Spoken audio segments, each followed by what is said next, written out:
So how to fix TikTok not uploading videos? If you have any problem with the upload of videos on TikTok, so welcome to the right video that is gonna be showing you how to fix it. So all what you have to do guys is just open the settings on your phone, go to the apps manager, go to the apps again right here. Now here on this page you will find all the apps that are on your phone.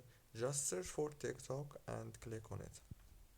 Now click here on the permissions and make sure to enable all the permissions of the app, and then go to the data usage, make sure also to enable all the network access options, and then click here on force stop, and then go to the storage, click on clear data and clear cache, go back again to the settings, go to the wireless and networks, and then enable the airplane mode and disable it again like this. After that, reopen TikTok and the problem must be solved. Don't forget to like, subscribe.